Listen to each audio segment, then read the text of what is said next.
ठीक है, कौन सा चैप्टर है? Molecular basis of inheritance. बेटा इंपॉर्टेंट चैप्टर है, तो छोड़ेंगे तो बिल्कुल भी नहीं, और पढ़ना है हमें। इसके बाद अपना बस एक ही चैप्टर बचेगा, वो इकोलॉजी के 4 चैप्टर, जो कि बहुत जल्दी खत्म कर देंगे अपन इस चैप्टर के बाद। जूलॉजी वाला सर पढ़ाएंगे।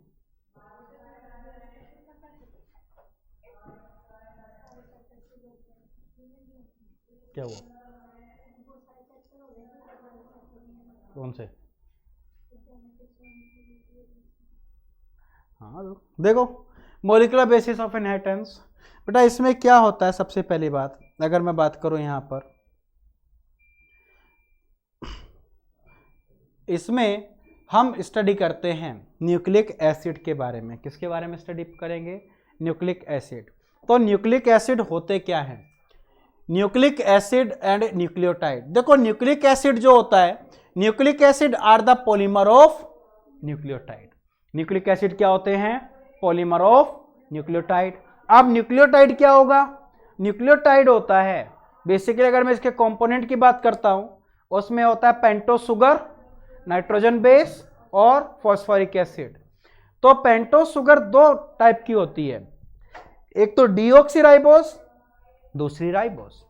तो डीऑक्सीराइबोस की अगर मैं बात करूं तो वो प्रेजेंट होती है डीएनए में, और उसकी क्या कैरेक्टरिस्टिक्स है कि सेकंड पोजीशन पे एक ऑक्सीजन कम होता है, सेकंड पोजीशन पे एक ऑक्सीजन कम होता है, और राइबोस में प्रेजेंट होता है। उसका स्ट्रक्चर की अगर मैं बात करूं बेटा, जो स्ट्रक्चर ऑफ राइबोस शुगर होती है, तो वो फ्यूरेनोज रिंग स्ट्रक्चर होती है। कैसी होती है? फ्यूरेनोज। बेटा आपने 12th क्लास में 5 मेंबर हेट्रोसाइक्लिक रिंग कंपाउंड पढ़े होंगे, 3 कंपाउंड पढ़े होंगे। एक होता है पाइरोल, ये वाला पाइरोल होता है, दूसरा होता है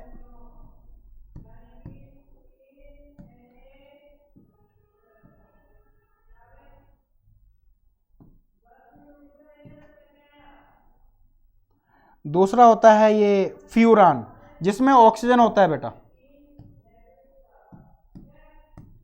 तीसरा होता है, ये केमिस्ट्री में नहीं पढ़ा तो पढ़ेंगे आप लोग, इसको थायोफिन बोलते हैं। तो जो राइबोस शुगर होती है उसमें ये वाली स्ट्रक्चर प्रेजेंट होती है। कौन सी स्ट्रक्चर? फ्यूरेनोज रिंग स्ट्रक्चर प्रेजेंट होती है, अर्थात जो 4 कार्बन होंगे वो रिंग में होंगे और 5th कार्बन रिंग से बाहर होगा। ठीक, तो देखो बेटा डीएनए और आरएनए, न्यूक्लिक एसिड 2 टाइप के, डीएनए और आरएनए। तो डीएनए क्या होता है? DNA bank of genetic information. क्या होता है? बैंक ऑफ जेनेटिक इंफॉर्मेशन, जहां पर आनुवांशिक सूचनाएं प्रेजेंट होती है, जेनेटिक इंफॉर्मेशन प्रेजेंट होती है। ठीक है, तो देखो इसमें क्या होता है, ये क्या बोल रहा है कि basis of life and heredity. DNA क्या होता है? Basis of life and heredity. मतलब ये हेरिडिटी का बेसिस होता है। क्या होता है? हेरिडिटी की बेसिस होती है, बेसिक यूनिट, और किसकी? लाइफ की भी। लाइफ इसी से पॉसिबल है। Organise into gene. बेटा जीन क्या होता है? सीक्वेंस ऑफ न्यूक्लियोटाइड होता है। क्या होता है? Sequence of nucleotide which is responsible for the formation of amino acid that control every function, composed of repeating unit of deoxyribonucleotide। मतलब यहां पर deoxyribonucleotide की बहुत सारी यूनिट प्रेजेंट होंगी। Arrange in a double helix held by hydrogen bond. मतलब इसकी structure ये डबल हेलिक्स स्ट्रक्चर होती है, यानी कि 2 हेलिक्स की बनी हुई स्ट्रक्चर होगी। जो दोनों हेलिक्स को आपस में बाइंड करने का काम करता है वो करता है हाइड्रोजन बॉन्ड। कौन करेगा? Hydrogen bond. तो देखो न्यूक्लिक एसिड टर्म जो है किसने दिया था? एफ मिशर ने। किसमें discover nucleic acid? In nucleus of pus cell. और इसको क्या बोला? Nuclein. The term nucleic acid was coined by Altmann. किसने किया था? अल्टमान ने। और न्यूक्लिक एसिड क्या होते हैं? पॉलीमर ऑफ न्यूक्लियोटाइड होते हैं। क्या होते हैं? Polymer of nucleotide. क्या क्या होता है देखो एक न्यूक्लियोटाइड के बनने में? नाइट्रोजन बेस होगा, पेंटोस शुगर और फॉस्फेट। ठीक, अर्थात हम क्या बोल सकते हैं? Nucleic acid are the polymer of nucleotide. Clear? हाँ, देखो ये जो स्ट्रक्चर है बेटा, इसमें प्रोकैरियोटिक सेल का जो डीएनए होता है, ये न्यूक्लियस होता है, उसको न्यूक्लियोइड बोला जाता है। क्या बोला जाता है? न्यूक्लियोइड। ठीक है, ये यहाँ पे हमने इतना स्ट्रक्चर देखा तो ये उसमें क्या दिखा? डीएनए दिखा। क्या दिखा? डीएनए। ये प्रोकैरियोटिक सेल है जिसमें क्या होता है? इनकम्प्लीट न्यूक्लियस होता है, यानी कि न्यूक्लियस के ऊपर न्यूक्लियर मेम्ब्रेन प्रेजेंट नहीं होगी। तो यहाँ पर देख सकते हैं ये बहुत सारी स्ट्रक्चर को एक्सप्लेन कर रहा है कि डीएनए किस तरीके से व्रैप होता है। देखो अगर हम बात करें कि जो हमारी सेल होती है, एक सेल के अंदर अप्रोक्सीमेट 2.2 मीटर लेंथ का डीएनए होता है। अब एक सेल और डीएनए कहाँ होगा? न्यूक्लियस के अंदर। और न्यूक्लियस तो हमें आंखों से दिखता भी नहीं है, तो वो कैसे अरेंज होता है? देखो सबसे पहले जो डीएनए है, डीएनए के लगभग 200 न्यूक्लियोटाइड आपस में मिलकर, ये हिस्टोन प्रोटीन है अंदर, ये आपस में जुड़ जाते हैं और लगभग 1:3/4 इतना टर्न बना देते हैं। ऐसे बहुत सारे मिलकर बनाते हैं क्या? न्यूक्लियोसोम। ये 1 2 3 ये स्ट्रक्चर को हमने बोला न्यूक्लियोसोम, और पूरी स्ट्रक्चर जो हुई उसको बोला जाता है क्या? क्या बोला जाता है? सोलेनॉइड। क्या बोलते हैं? सोलेनॉइड। यानी कि it appears like a beaded like appears, यानी कि माला की तरह दिखती है। ठीक, फिर इसके बाद इनमें और कंडेंसेशन होगा बेटा, तो ये इस तरीके से दिखने लगता है। मतलब सोलेनॉइड के बाद सुपर सोलेनॉइड, इसके बाद बनता है बेटा एक क्रोमेटिन। क्या बनता है? ये वाला पोर्शन क्रोमेटिन, और क्रोमेटिन आपस में जुड़ते हैं तो बनता है क्रोमोसोम, अर्थात गुणसूत्र। क्या बनता है? क्रोमोसोम। तो यहां पर देख सकते हैं आप न्यूक्लिक एसिड क्या होता है। डीएनए और आरएनए दो प्रकार के होते हैं। They are building blocks of genetic material, मतलब जो भी जेनेटिक मटेरियल है उसके बिल्डिंग ब्लॉक्स का काम करते हैं nucleic acid. DNA is the genetic material in most of organism. बेटा जो मोस्ट ऑफ ऑर्गेनिज्म है उनमें डीएनए क्या है? मेन जेनेटिक मटेरियल है। RNA is the genetic material in some virus. बेटा कुछ वायरस में आरएनए जेनेटिक मटेरियल होता है। ठीक, RNA mostly function as messenger. जो आरएनए का मेन फंक्शन होगा, ये इंफॉर्मेशन को वन सेल से अनदर सेल में मूव कराने का काम करता है। तो ये एक मैसेंजर की तरह वर्क करेगा। किसकी तरह वर्क करेगा? मैसेंजर की तरह। देखो स्ट्रक्चर ऑफ पॉलीन्यूक्लियोटाइड चेन किस तरीके से होती है।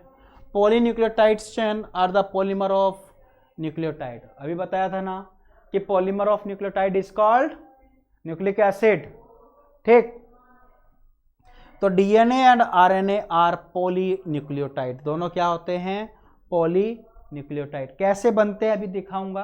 पहले यहां पर देखो, ये बेटा एक न्यूक्लियोटाइड, ये दूसरा न्यूक्लियोटाइड, ये तीसरा न्यूक्लियोटाइड, ये चौथा न्यूक्लियोटाइड। ये न्यूक्लियोटाइड आपस में जुड़े हुए हैं, तो इससे बनता है पॉलीपेप्टाइड या पॉलीन्यूक्लियोटाइड चेन। क्या बना? पॉलीन्यूक्लियोटाइड चेन बना, जिसको हम डीएनए या आरएनए बोलेंगे। डिपेंड करेगा कि अगर आरएनए होगा तो उसमें राइबोस शुगर होगी, और डीएनए होगा तो डीऑक्सीराइबोस। नाइट्रोजन बेस में आरएनए होगा तो यूरेसिल होगा, और डीएनए होगा तो थाइमीन होगा। ठीक है, ये उसके स्ट्रक्चर को डिसाइड करती है। ठीक है बेटा, ये पेंटोस शुगर है। ये क्या है? इसको हम बोलते हैं शुगर। क्या बोलते हैं? शुगर। ये है नाइट्रोजन बेस, और ये फॉस्फेट। ठीक है, यहां पर बॉन्ड बता देता हूं मैं। बेटा जो शुगर से नाइट्रोजन बेस जुड़ता है, यहां पर बॉन्ड होता है ग्लाइकोसिडिक बॉन्ड। कौन सा होता है? Glycosidic bond. जो फॉस्फेट है ये 5th कार्बन से जुड़ता है, तो इसको बोलते हैं ईस्टर बॉन्ड या फॉस्फो ईस्टर बॉन्ड। और जब दो न्यूक्लियोटाइड आपस में जुड़ते हैं तो ये जो बॉन्ड बनता है, इस बॉन्ड को बोला जाता है क्या? Diester bond. क्या बोलते हैं? डाइस्टर बॉन्ड, यानी कि फॉस्फोडाइस्टर बॉन्ड। ठीक है जी, याद रखना बेटा इसको, आगे डिटेल आएगा सारी स्ट्रक्चर का। देखो ये बहुत सारे स्ट्रक्चर हैं नाइट्रोजनस बेस।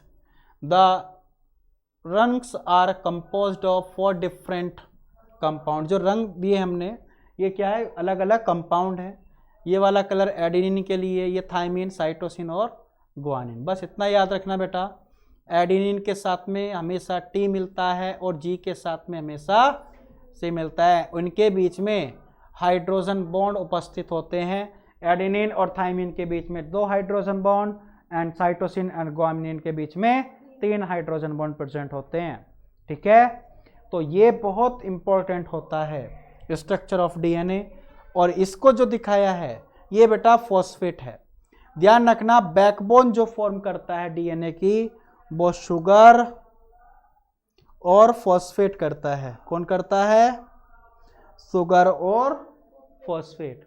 शुगर और फॉस्फेट क्या करते हैं? फॉर्म बैकबोन ऑफ डीएनए, यानी कि डीएनए की जो बैकबोन है उसको फॉर्म करने का काम करते हैं। ठीक है, तो देखो there are 2 types of nucleic acid, DNA और ये डीएनए है और ये RNA. Deoxyribonucleic acid and ribonucleic acid, दोनों का बेसिकली अगर हम मेन फंक्शन करें, न्यूक्लिक एसिड जो होता है डीएनए, ये जेनेटिक इंफॉर्मेशन को स्टोर करने का काम करेगा। It help to store genetic information, और RNA to express genetic information. बेटा जो अगर इंफॉर्मेशन को एक्सप्रेस करना है तो RNA is the best genetic material for the storage, DNA is the best. DNA क्या होता है? बेस्ट जेनेटिक मटेरियल होता है। ठीक है, for the storage of genetic information. तो देख सकते हो यहां पर न्यूक्लिक एसिड का पूरा एक चार्ट आता है आपके सामने। ये आउटलाइनिंग है, आपके एनसीईआरटी के 2 पेज को कवर करके बैठेगा ये अकेला। देखो बेटा न्यूक्लिक एसिड 2 प्रकार के, डीऑक्सीराइबो न्यूक्लिक एसिड और राइबोन्यूक्लिक एसिड।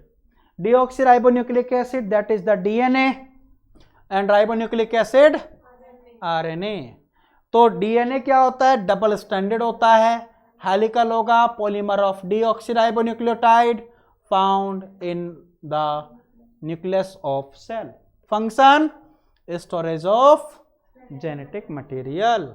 आरएनए जो होता है सिंगल स्टैंडर्ड होगा, non helical, polymers of ribonucleotide found in the nucleus and cytoplasm of cell. Function transfer of genetic information from nucleus to cytoplasm for protein synthesis. 1 minute रुक जाओ। RNA 3 प्रकार का होगा, rRNA, mRNA और tRNA. ठीक है, जो एमआरएनए होता है ये इंफॉर्मेशन लेके जाएगा प्रोटीन सिंथेसिस की, मतलब ये प्रोटीन सिंथेसिस में हेल्प करता है। किस में हेल्प करेगा? प्रोटीन सिंथेसिस में। आरआरएनए ये हेल्प करता है, मतलब उसके लिए तो उसमें कोड होंगे, ये प्रोटीन फैक्ट्री यानी कि राइबोसोम को फॉर्म करने में हेल्प करता है। RRNA along with protein form ribosome which is the site of protein synthesis, जहां पर क्या होता है? प्रोटीन सिंथेसाइज होता है।